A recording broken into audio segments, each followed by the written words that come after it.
Alright guys, so here I am back with the gigantic box. I got my friend Tigger here to help me out. And so I accidentally ended up getting this by accident. I wasn't going to get it just because of the price range, and there were actually some other things I wanted instead. But a friend of mine knew someone that ended up getting this, and then once they got it, they were kind of overwhelmed by it, and it was offered to me for actually less than I think HobbyLink Japan had it, and definitely with the cheaper shipping since it was already here in the States.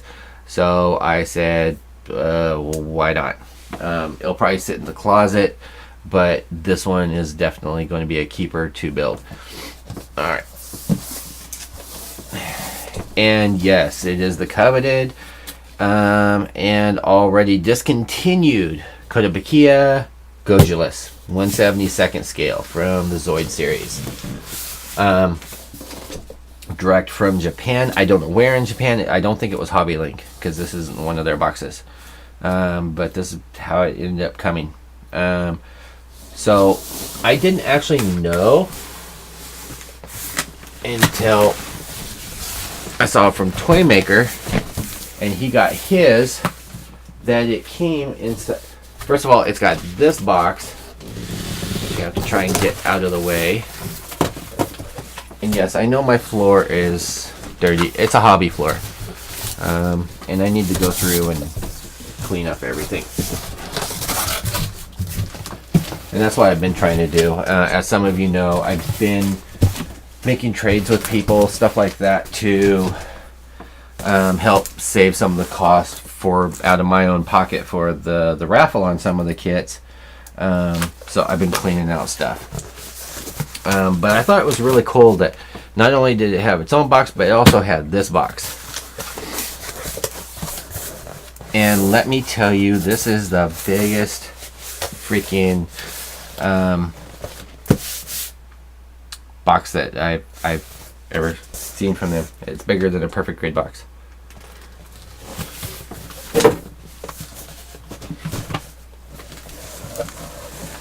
And I'm not sure, because you know I don't hunt YouTube every day, but I don't think there are really too many videos. I think HobbyLink Japan did their video, and that's about it. So here we have this side. It's got the handle on here. Very awesome. And let me tell you, for what it is, it's really heavy. You've got the front side. There, you guys saw in my other video, the real grade Freedom. So there you have it. There's the real grade Freedom with on top of there. Do I have anything else to I don't know that I have anything else for reference for you guys. Oh, for the Americans, a quarter. Yeah, it's right there. Anyway, so let's slide. So you've got the cardboard box. Well, let's lay it out this way. You've got the outer box, you've got the cardboard box, then you've got the sleeve, and now you've got the actual box. And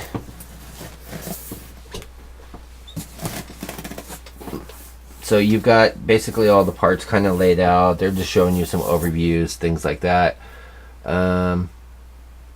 If this is all the stickers that they have, I'm actually really surprised because that's kind of really small. My friend John picked me up a Kotobukiya, I think frame arms or something like that. He found a really good deal over Christmas time on eBay, and he picked himself up one and grabbed one for me. And I guess there's like 100 and some odd freaking water slide decals with it. And the kit's only 10 inches tall, so okay, so there's that. You got 3 boxes in here.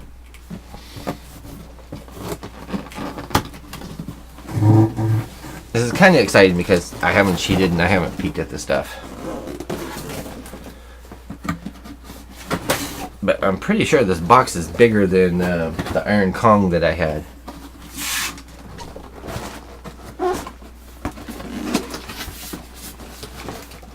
Alright, so you guys are getting to see this at the same time. Okay, so there's where the instructions are.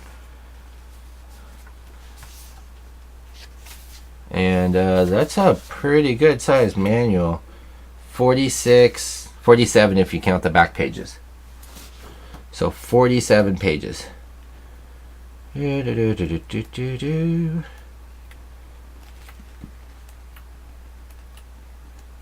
so this is just, it's going to be kind of a mess around over time project.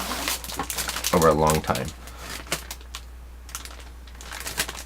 As usual.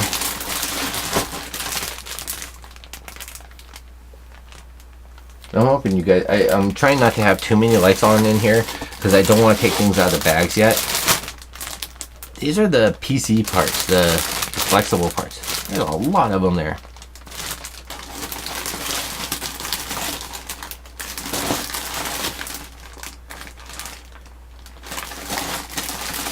I'm just trying to flip through some kind of funky, almost looks like Bandai's gold.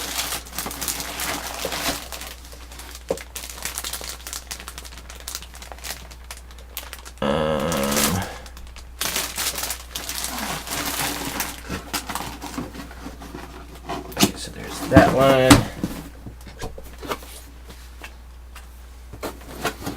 And we've got this box.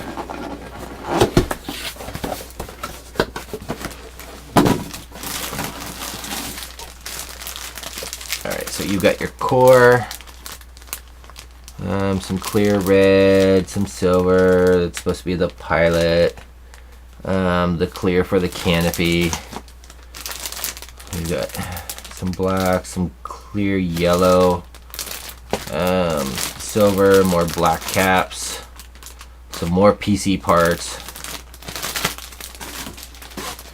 some gold.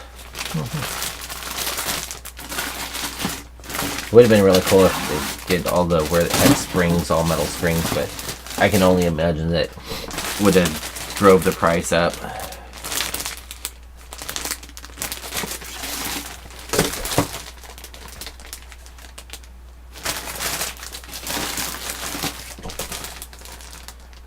Everything looks good.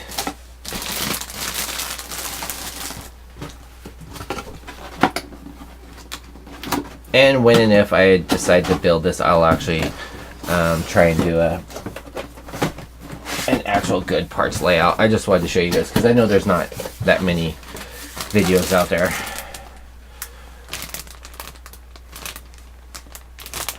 This thing would look sick with just, I mean, building, panel line washing, and put on the shelf, which might just end up being what happens to this.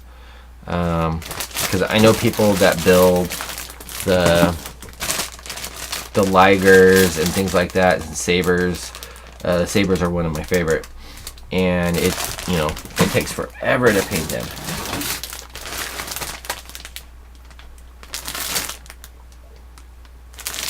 So very cool.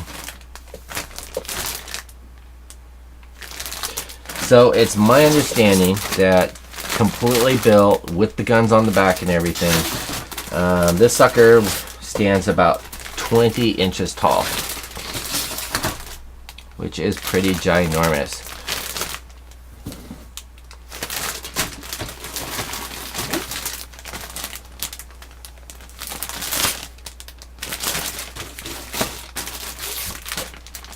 And a couple people asked me on Facebook the other day, like, how, when I'm laying out my parts for building, because I have a couple of saws that I'm working on besides the one for the raffle. What I do is, like on these, how the Bandai and these, they have the letter, be it S1, S2, so on and so forth. So what I'll do is I'll get a box and I'll put all the runners in, like this, A, B, C, D, E, F, G. That way, as I'm building parts, like we'll flip to something. As I'm building parts, like on here, I'll go, okay, K14, Now I've kind of changed things up. I used to do literally like build this square and then build this and then build this.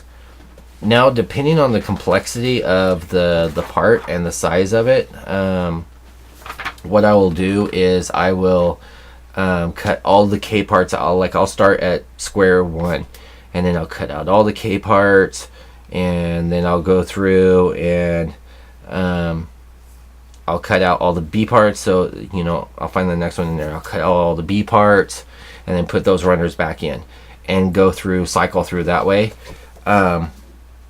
So basically, in the end, for let's say the head of this, you'll have a pile of all the parts. The only ones I do not cut off the runners until I need them, especially if I'm cutting all the parts and then going to prime and paint them, is the PC parts, the flexible joint parts. Those I leave on its own runner, and then I clip those off as I need them. Because especially with the Bandai kit, some of those parts can be confusing. They'll look real similar in the instruction manual, and you can make some drastic mistakes, or you lose one of those PC joints, and it's a major arm joint or something like that. You're kind of screwed. Okay, well, I hope you guys enjoyed this. Thanks for watching.